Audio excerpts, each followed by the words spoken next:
North Bengal karate च्याम्पियनसिपमा भाग लिनको निम्ति कालेबुङ डिस्ट्रिक्ट कराते डु एसोसिएसनका 15 खेलाडीहरू सिलिगुडी प्रस्थान गरेका छन्।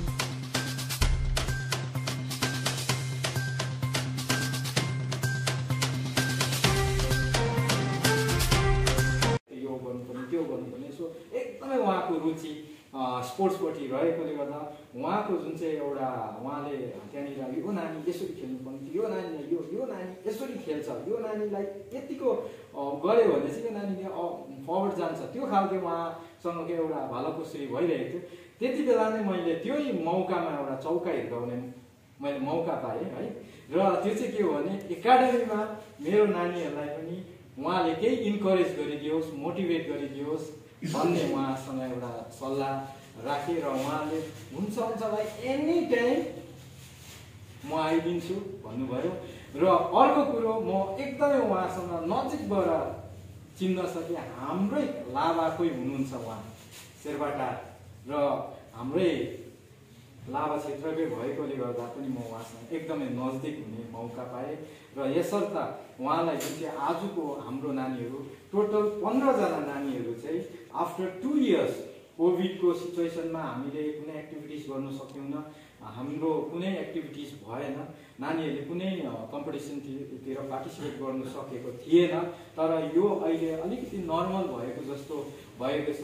यसर्थ हाम्रो 7वटा डिस्ट्रिक्ट नर्थ बेङ्गालमा छ र यस 7वटा डिस्ट्रिक्टको प्रेसिडेन्ट सेक्रेटरी जति पनि छ र स्पेसली दार्जिलिङ डिस्ट्रिक्टमा sports karate do association of Darjeeling जुन एसोसिएसन छ त्यो एसोसिएसनले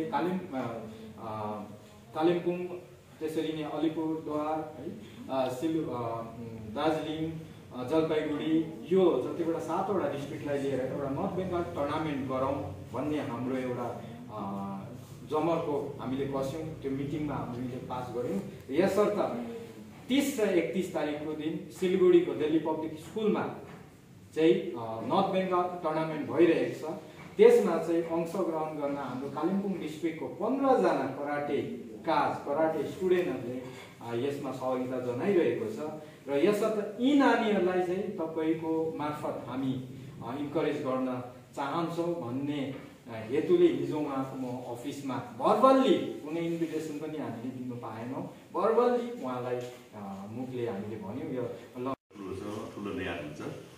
पहिला हाम्रो कालिम्पोङ सब डिभिजन थियो, अहिले त्यो डिस्ट्रिक्ट भएको छ र डिस्ट्रिक्टको फुड एन्ड सप्लाईको अफिसर भनेपछि त यो कहाँ ठुलो जब विशेष गरेर एजुकेटमा पास गरेर चाहिँ यहाँ आउनुभएको र एकदमै मलाई खुसी लाग्यो। हाम्रो नेपालीहरू पनि यति ठुलो पोस्टमा आएपछि हाम्रो मान्छेले चाहिँ इज्जत गर्नु सक्नुपर्छ भन्ने कुरो पनि छ है। यहाँलाई मैले भर्ती पाएको एउटा सानो कुरो भन्नु थिएँ कि बाइबलमा लेखेको छ कि प्रोफेसरहरू छ एउटा जग्गामा भने त्यो जग्गाको मान्छेले प्रोफेसरलाई चिन्दैन, ठुलो मान्छेलाई पनि चिन्दैन, अनि हाम्रो नेपालीलाई पनि चिन्दैन। र पनि हामी के गर्नुपर्छ, उहाँ जस्तै हुनु सक्नुपर्छ। बिसिएस पास गरेर हुन्छ कि आइपिएस आइएस हुन्छ, अझै माथि ठुलो तिम्रो कोही लगाएर हुनुपर्छ। र यो बिहानी म अन बिहाफ अफ अब यो सुसन्स कराटे डु एकाडेमी प्रेसिडेन्टको हैसियतमा तपाईँलाई म स्वागत जनाउँदछु। सबैमा एकदम भेट्न मौका पर्यो र फ्युचरमा हामी भेटिरहनेछौँ। र विशेष नानीहरूलाई सबै नानीहरू अझै राम्रो हुन्थ्यो, तर पनि केही छैन, सबै नानीहरूको बदली चाहिँ तिमीहरू यहाँनिर पुऱ्याएको छौ, तिमीहरूलाई चाहिँ हाम्रो बधाई छ। अहिलेको जुन चाहिँ पेन्डेमिक यो कोभिड-19 पेन्डेमिकले 2 वर्ष हाम्रो खाइदियो, हामीले गर्नुपर्ने कुरोहरू हामी गर्न सकेनौँ, पढ्ने कुरा पनि हामीले पढिरहेको छैनौँ है। अनलाइन पढ्छौँ के हो कि हामी केमा गर्छौँ, मोबाइलमा अथवा ल्यापटपमा गरेर गर्छौँ। र जुन एउटा यसरी बसेर पढ्छौँ त्यो कुरो हामीले गर्न सकेनौँ। त्यसरी नै कराटेको यो क्लासेसहरू हामीले रेगुलर गर्न सकेका छैनौँ र त्यसले गर्दा तिमीहरूलाई धेरै अप्ठ्यारो परेको छ। र पनि जुन प्रकारले तिमीहरूले घरमा नै प्र्याक्टिस गरेर हुन्छ कि कसरी हुन्छ, तिमीहरू जुन सेलेक्ट भएर चाहिँ एउटा कम्पिटिसनमा नर्थ बेङ्गल कम्पिटिसनमा गइरहेको छौ, मलाई एकदम खुसी लागेको छ। यस्तो बेलामा जहाँ चाहिँ अहिले यसरी भेटघाट गर्नु, सोसल डिस्टेन्सिङले गर्दाखेरि नजिक बस्नु, भिडमा नआउनु भन्ने कुरो छ, त्यो अलिक बिस्तारै बिस्तारै हट्दै जान्छ।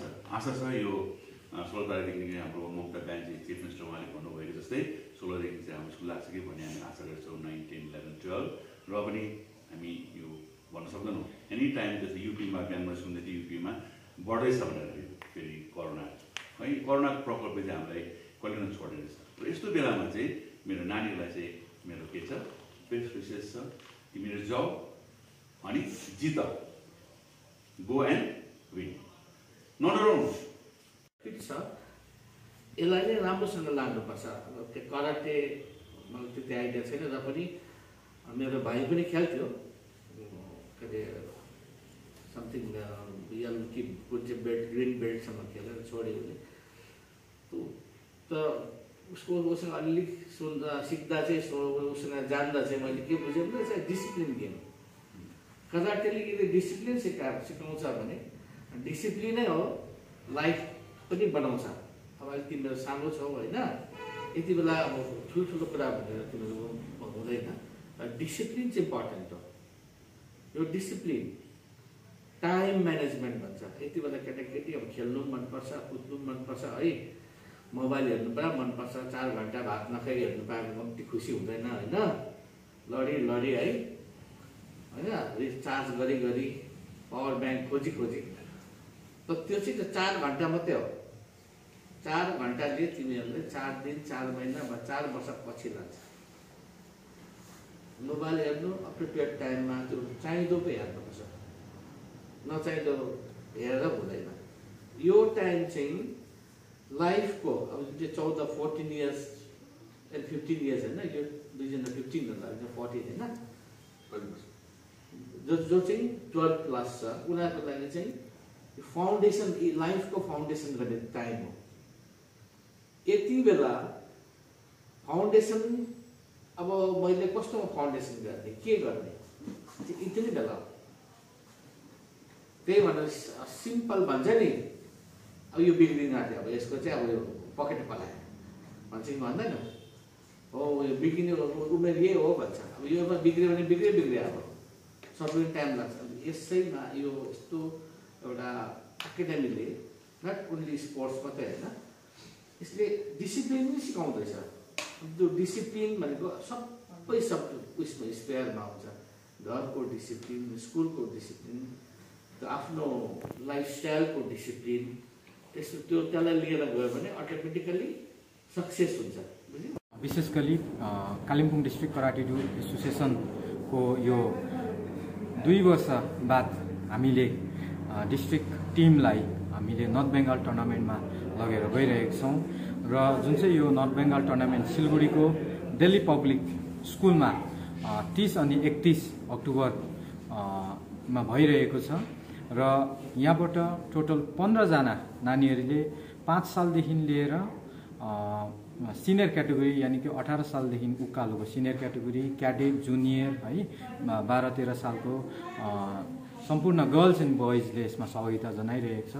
र यी नानीहरू विशेष गरी यी सुसन्स कराटे एकाडेमीको नानीहरू छन्। र यो जुन चाहिँ कम्पिटिसन अर्गनाइज गरिरहेको छ sports karate do association of दार्जिलिङको आयोजनामा भइरहेको छ भने यसमा 250 भन्दा अधिक पार्टिसिपेन्ट्सहरूले यसमा सहभागिता जनाइरहेको छ। साथसाथै यसमा 7वटा डिस्ट्रिक्ट जुन चाहिँ नर्थ बेङ्गालमा छ त्यो डिस्ट्रिक्टहरूले यसमा सहभागिता जनाइरहेको छ। यहाँ कार्यक्रम थियो, विशेष गरी हामीले 2 वर्ष बादमा यो यसरी टुर्नामेन्ट गर्न मतलब सहभागिता जनाउन गइरहेका छौँ। र विशेष गरी हामीले district food and supply officer Shri Rinchen शेर्पालाई यहाँ लिएर विशेष गरी यी नानीहरूलाई चाहिँ एउटा बेस्ट विसेस दिनको निम्ति हामीले एसोसिएसनको तर्फबाट यो सानो कार्यक्रम गरेको थियो।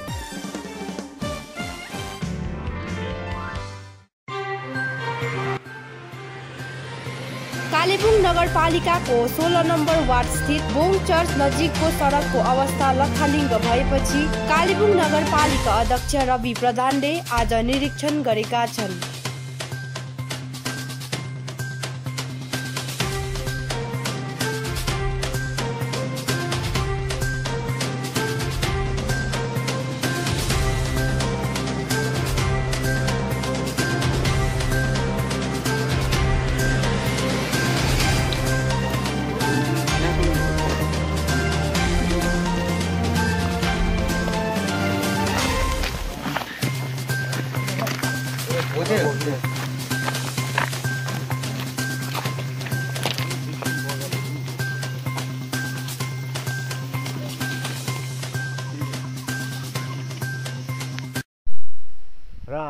यसरी हाम्रो 16 नम्बर वार्डभित्र बमचौर नजिक आज हाम्रो चेयरम्यान सर आउनुभएको छ। कारण किनभनेदेखि हाम्रो यो बाटोको अवस्था एकदमै गम्भीर रूपमा हामीलाई हिँड्न डुल्नमा एकदमै साह्रो गाह्रो परेको थियो र त्यस कारणले गर्दा हामीले अलिकति उहाँलाई जानकारी अलिकति अघिबाटै गराएको थियौँ र त्यो जानकारी गराएको पश्चात उहाँ आफै आज आएर यसरी भिजिट गरेर फिल्डमा आएर उहाँ आफै इन्जिनियरहरू सबैलाई लिएर आएर हाम्रो यो बाटोको लागि उहाँले पहल गरिदिनु हुँदैछ र यसको लागि हामी समस्त बमचौर नजिकको वासीहरूबाट उहाँलाई धन्यवाद चढाउँदछौँ र उहाँलाई हाम्रो रिक्वेस्ट पनि छ हाम्रो चेयरम्यान साहबलाई आज जसरी भिजिट गर्नुभएको छ र भिजिट मात्र होइन यो चाँडोभन्दा चाँडो यसलाई अघि बढाइदिनुहुन्छ भने म उहाँलाई आग्रह पनि गर्दछु।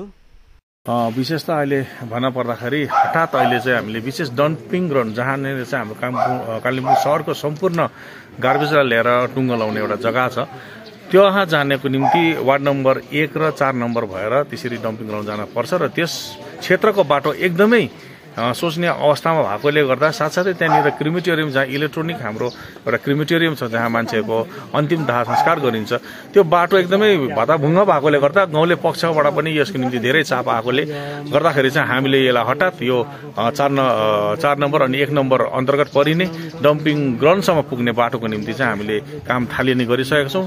साथसाथै जुन प्रकारको 15 नम्बर वार्डमा अनि 16 नम्बर र 15 नम्बरको जुन चाहिँ बाउन्ड्री एरिया छ त्यहाँनिर बमचौर पुग्न अगाडि जुन प्रकारको अवस्था एकदमै शोचनीय भएको छ त्यो बाटोलाई पनि हामीले बनाउनको निम्ति हिजो मात्रै म स्वयं अनि मेरो कतिजना काउन्सिलर्स अनि इन्जिनियर्सहरूलाई लिएर चाहिँ हामीले त्यहाँनिर गएको थियो किनभने एनिमल सेल्टर र अनि बमचौर जाँदाखेरि धेरै मानिसहरूलाई कठिनाइ परेकोले गर्दाखेरि भताभुङ्ग पनि भइरहेको छ। त्यही माथि अस्तिको भारी वर्षाले अझै बाटो बिग्रिएकोले गर्दाखेरि अवस्था एकदमै गम्भीर भएकोले गर्दा हामीले हठात त्यसलाई चाहिँ एउटा प्रायोरिटी दिएर प्राथमिकता दिएर त्यसलाई झट्टै नै बनाउने हामीले कार्य गरिरहेका छौँ।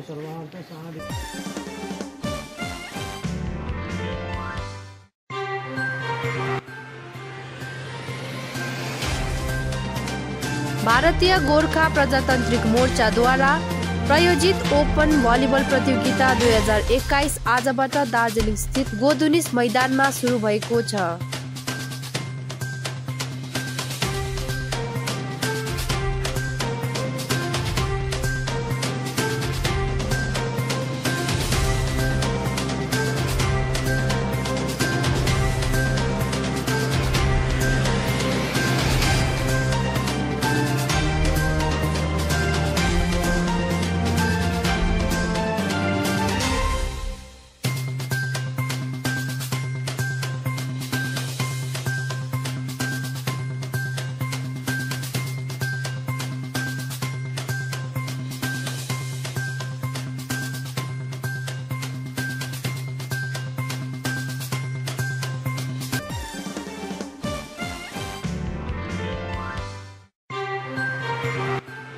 गोरामोमो जिटिए चुनावको विरोध जनाउने दाबी गोरामोमो खरसाङ ब्रान्च कमिटीले गरेको छ। नमस्ते, जय गोर्खा। हामी गोर्खा राष्ट्रिय मुक्ति मोर्चा खरसाङ ब्रान्च कमिटीको तर्फबाट 26 तारिक अक्टोबरमा खरसाङ टाउन हलमा दार्जिलिङ कालिम्पोङ जिल्लालाई लिएर माननीय बङ्गालका मुख्यमन्त्री सुश्री ममता ब्यानर्जीको उपस्थितिमा एउटा प्रशासनिक समीक्षा सभा सम्पन्न भयो र त्यस सभामा चाहिँ जिटिएको चुनाव हुनपर्ने जुन विषय उठेको छ र जुन चुनावको यहाँनिर एउटा चर्चा भएको छ र त्यो जिटिए चुनावलाई चाहिँ हामी गोर्खा राष्ट्रिय मुक्ति मोर्चा साथै दार्जिलिङ पहाड तराई डुवर्स अनि भारतभरि छरिएर बसेको गोर्खाहरूको तर्फबाट हामी विरोध जनाउँदछौँ। किनभने जिटिएलाई चाहिँ हामीले 2012 देखि हेर्दै आएको हौँ र देखेका छौँ कि जिटिएले चाहिँ पहाडको अनि गोर्खा जातिको जन आकांक्षा चाहिँ कहिले पनि पुरा गर्दैन र गर्नु सक्दैन भन्ने प्रमाणित भइसकेको छ र पहाडको जनताले जिटिएलाई चाहिँ बारम्बार खारिज गरिसकेको छ र अब त्यो जनताले खारिज गरेको र जनताले पचाउनु नसकेको जुन व्यवस्थाको फेरि पनि चुनाव हुन्छ भनेर भन्छ भने चाहिँ त्यो एकदमै हाम्रो पहाड तराई डुवर्सको विरुद्धमा गोर्खा जातिको विरुद्धमा यो चाहिँ एउटा षड्यन्त्र हो र अहिले जुन पहाड तराई डुवर्स र गोर्खा जातिको समस्याहरूलाई लिएर जुन समस्याको समाधान हेतु दिल्लीमा केन्द्र सरकारको जुन वार्ताको ढोका खोलिएको छ र त्यो वार्ताको ढोका खोलिएको छ र त्यो वार्तालाई चाहिँ विफल बनाउने या ठुलो षड्यन्त्र हुँदैछ। जिटिएको चुनाव विषय यहाँनिर उठाएर र हामी फेरि पनि भन्छौँ कि जिटिएको चुनावलाई चाहिँ हामी एकदमै विरोध गर्छौँ र जिटिएले कहिले पनि हाम्रो जनआकाङ्क्षा पुरा गर्दैन र जिटिएको चुनाव हुनु नै गोर्खा जातिको विरुद्धमा यो चुनाव हुनु हो र जुन पार्टीले जुन नेताहरूले चाहिँ यो जिटिएको चुनावको समर्थन गर्छ ती पार्टी ती नेताहरू चाहिँ एकदमै जाति विरोधी हो अनि माटो विरोधी हो हामी यहाँबाट भन्न चाहन्छौँ। र त्यही सभामा अर्को विषय थियो चियाबारी सिन्कोना बगानको पर्जापट्टाको विषयमा र सोझै बङ्गालका माननीय मुख्यमन्त्री सुश्री ममता ब्यानर्जीले यो विषयमा भन्नुभयो कि हामी अथवा बङ्गाल सरकार यो पर्जापट्टा दिन चाहँदैनौँ, पर्जापट्टा हामी दिँदैनौँ। पर्जापट्टा दिएर चाहिँ हामीले चाहिँ कुन चाहिँ अब कसरी चाहिँ व्यवसाय गर्ने, हाम्रो बिजनेस गर्ने ठाउँ यो चियाबारी यो सिन्कोना बगान भन्ने जुन कुरा उठाए यसको पनि हामी खेद प्रकट गर्छौँ। र अब जसले जुन पार्टी र नेताहरूले गोजोमुमोको नेताहरूले अनि अहिले नयाँ पार्टी जुन गठन भएको छ गोर्खा प्रजातान्त्रिक मोर्चा ती पार्टीका नेतृत्वहरूले जुन आजसम्म पर्जापट्टाको विषयमा बयानबाजीहरू दिइरहेको थिए त्यो सबै अब झुटो प्रमाणित भएर गएको छ र अब उसो तपाईँहरूले यसरी यो पर्जापट्टाको कुरा नगरिदिने हामी यहाँबाट तपाईँहरूलाई अनुरोध गर्दछौँ। र अर्को कुरो है गोर्खा जनमुक्ति मोर्चाका महासचिव रोशन गिरीले त्यो उक्त सभामा 243 संवैधानिक धारा 243(m) आज पनि पहाडमा लागू छ भन्ने जुन एउटा उहाँले बताउनु भयो मुख्यमन्त्री सुश्री ममता ब्यानर्जीलाई त्यसले चाहिँ के प्रमाणित गर्छ भने आज पनि दार्जिलिङ पहाडमा चाहिँ डिजिएससी अस्तित्वमा छ र यो भित्री रूपमा डिजिएससी नै चलिरहेको छ र यसको संरक्षणको जुन चाहिँ एउटा संवैधानिक धारा 243(m) छ यसलाई संशोधन गर्नुपर्छ भन्ने जुन विषय उठ्यो यसले चाहिँ यो प्रमाणित गर्छ कि आज पनि डिजिएससी यहाँ सञ्चालनमा छ र जुन जिटिए छ त्यो चाहिँ अवैध तरिकाले इलिगल तरिकाले यहाँनिर सञ्चालन हुँदैछ भन्ने प्रमाण दिएको छ। र अब हामी भन्न चाहन्छौँ कि केन्द्र सरकारलाई राज्य सरकारलाई कि चाँडोभन्दा चाँडो यो अवैध तरिकाले सञ्चालन भइरहेको जिटिएलाई चाहिँ खारिज गर्नुपर्छ र जुन दिल्लीमा जुन एउटा त्रिपक्षीय वार्ताको जुन ढोका खोलिएको छ त्यसलाई अब लगातार रूपमा अगाडि बढाएर लानुपर्ने छ र हामी यहाँ पहाड तराई डुवर्सका जनतालाई पनि आह्वान गर्छौँ कि अब हामीले यसरी यो झुटको राजनीति गर्ने नेताहरूको पछि नलागेर जुन त्रिपक्षीय वार्ता सुरु भएको छ दिल्लीमा त्यो वार्तालाई हामी ध्यान दिउँ र हाम्रो ऊर्जा पनि त्यो वार्तामा नै प्रयोग गरौँ र अब जुन त्रिपक्षीय वार्ता चलिरहेको छ दिल्लीमा त्यसबाट जे पनि हुनसक्छ गोर्खाल्यान्ड युटी अथवा 6औं अनुसूची जस्तो कुनै व्यवस्था पहाडमा हुन सक्छ भने चाहिँ त्यस्तो व्यवस्थामा चाहिँ अब हामीलाई ल्यान्ड राइट्स भूमिको अधिकार है विधानपालिका लेजिस्लेटिभ पावर र फाइनेन्सियल पावर वित्तीय अधिकार भएको हामीलाई व्यवस्था हुनुपर्छ जसले चाहिँ हामीलाई राज्यभित्रको राज्य अनि हामी प्रशासनिक तौरमा चाहिँ बङ्गालबाट अलग हुने खालको व्यवस्था चाहिँ हुनुपर्छ भन्ने हामी यहाँबाट माग गर्छौँ अनि प्रत्येक जनतालाई हामी सचेत गराउन चाहन्छौँ। धन्यवाद।